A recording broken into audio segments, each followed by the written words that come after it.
Hi, Irina. Thank you very much for accepting this invitation to talk to your fellow CDA members about dermatology and how you got there and any tips you have for our members as well as residents along the way. And could you tell me a little bit about how you got interested in dermatology in the first place? Hi, Catherine. First of all, my pleasure to connect and to chat about this. I think this is a really worthwhile initiative on behalf of CDA. So why did I choose dermatology? There are a few factors. I think a lot of it was kind of luck. In the first year of medical school, we had a very short dermatology block. At that time, Greg Storvik was giving us a few lectures, and one of my classmates was sitting in, I think, in the second row, and Greg spotted melanoma on the cheek for this young man, my classmate, and so my classmate went to see him after the lecture, I think the next day, and had melanoma in situ. It was excised. So for me, it was absolutely fascinating, and it really sparked my interest. And then shortly after, we had dermatology small groups, and this is where we got to see seborrheic keratoses and melanomas. And I felt completely incompetent. I couldn't tell them apart, and I thought, well, this is something quite interesting, and I want to learn more. So I went and I shadowed Dr. Tolmenta and in the same clinic, Derek Woolner and Stuart Adams. And they were absolutely wonderful and very supportive and great teachers. And I really enjoyed and loved the experience. So I thought I would want to be just like them when I grow up. And so I figured out that's what I want to be. And then, going through the electives and the interviews, you meet your kind of fellow applicants and also the staff, and you realize that derm is quite competitive. So there's a group of absolutely brilliant people working in derm, and they all, not only they're brilliant, but also really nice, great people to work with. So that's it. I was sold, and I was really determined that that's what I want to do. And here we are years later. Yeah. And so how did you end up in Fredericton? Because you first started off in Edmonton doing your BSc. You're doing, that was at the University of Alberta in Edmonton? Yes. And then where did you go from there? That's a story as well. So I ended up doing medical school in Calgary, which was absolutely wonderful experience. I did then a year of family medicine, and had returned for service to New Brunswick, and I was able to do the derm residency at McGill. And so my return for service was to Bathurst, New Brunswick, and it was absolutely a wonderful place to start the career, and they were very supportive. The patients were very nice. But then a few years later, Dr. Hansen, who was in Fredericton at the time, still in Fredericton, now retired, he approached me and if I would come and visit to see the place. And so at first I hesitated, I didn't mind. First, actually quite enjoyed the experience, but then I thought, well, my daughter's growing up, there's a university in Fredericton, so we came and we looked around, and Dr. Hansen was very, very supportive. And so we moved to Fredericton. Wow. Yeah, well, that's where my mother was born. Oh my goodness, that's really nice. So you have a personal connection to Fredericton and to New Brunswick. That's really nice to hear. There are no dermatology programs in New Brunswick per se? No, the closest program is at DAL at Halifax, in Halifax, and so I'm 4 hours away. And so I saw you're an associate professor there as well as at Memorial? Yeah, so I do teach medical students and residents, family medicine mostly, internal medicine sometimes. So I have the associate positions with DAL and Memorial. And do you have to go back and forth to those universities? No, so the students from DAL will come here. They'll spend time with me. Oh, and great. as well as from Memorial. So they travel from Newfoundland and they do electives here. Okay. Well, that's fun for you and a lot of variety. So that's It's great. a lot of fun. I learn a lot from kids. I find that it's always hard to keep up with the new techie things. So I learn a lot of the computer kind of updates and phone updates and how to do things faster and better from kids. Right. And I think they teach us as much as we teach them. They certainly do. Yes, I learn every time. Yeah. And so what sort of challenges do you have in practicing in New Brunswick? How many dermatologists there are you? We're a small number, but we are very mighty and capable. I think we might be 12 now, maybe a little bit less, a little bit more. Recently, Dr. Evelyn Hayes had to move to Quebec to stay with her family, and Dr. Kathy Baxter had retired. Dearly miss both of them. Dr. Bursier, we're lucky to still keep him for a little bit. He's sort of retired, but he still works, so that's great. So we're a small number. Most of us do medical dermatology and look after patients with very, very different and various skin conditions. We're gonna get to see it all.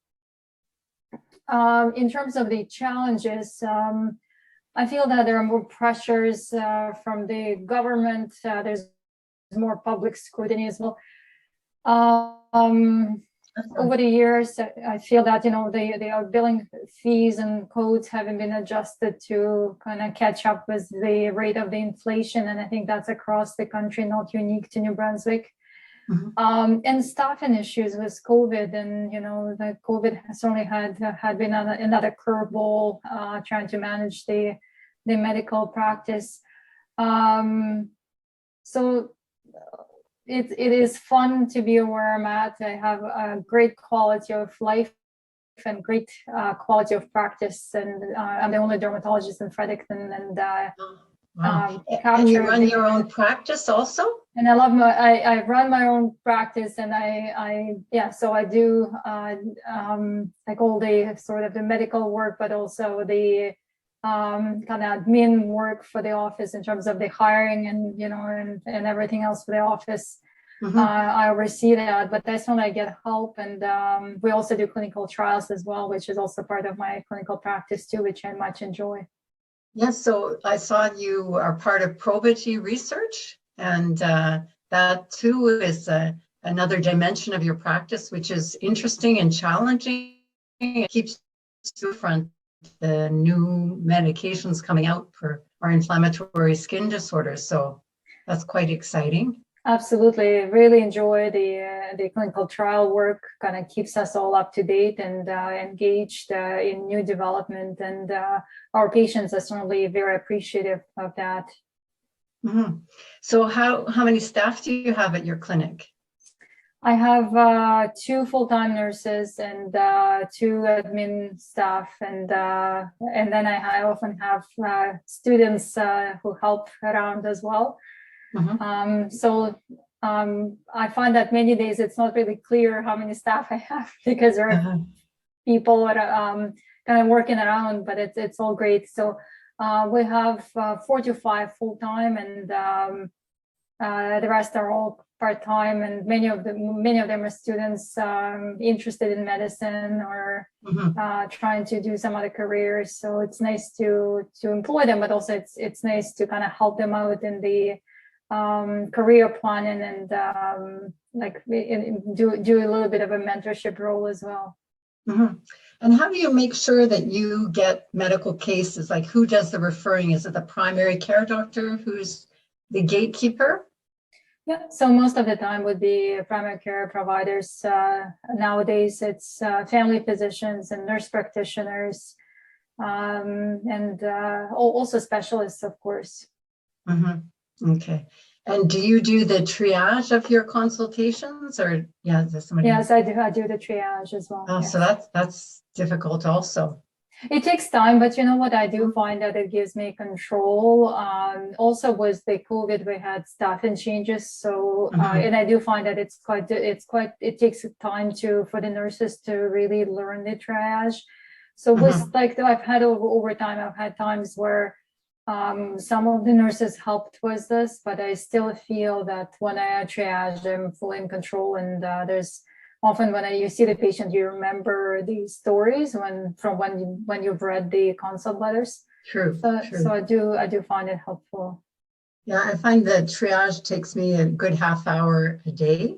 Absolutely. When I have to do it. And now the GPs in Quebec, they get together and send it off to a central agency, and they have a means of coding, and it's checked by another dermatologist. Yes. So that's great. And yeah, so that's a fascinating practice. So how do you manage your work-life balance and manage your home responsibilities and looking after your daughter?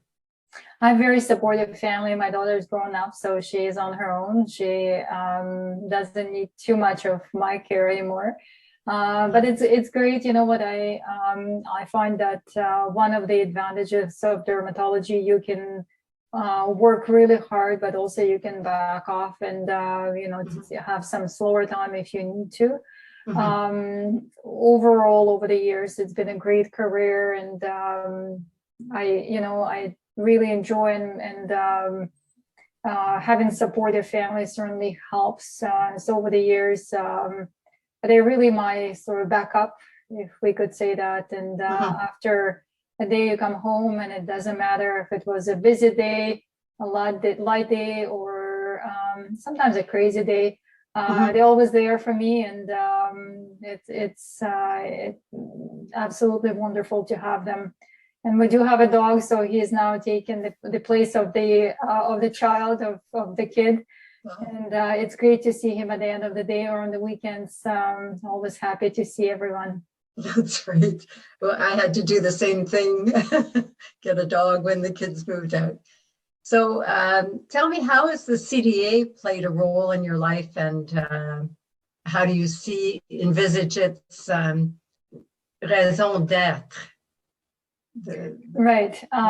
So for me, it's I've joined or been to CDA meetings since very early on, even as a medical student. So you quickly realize once you go to the annual meeting that this is a big family, and it's really nice. I feel that this is a group of kind of like-minded people. Very smart, brilliant people as well, great clinicians, very nice and kind people, and great businessmen and businesswomen as well.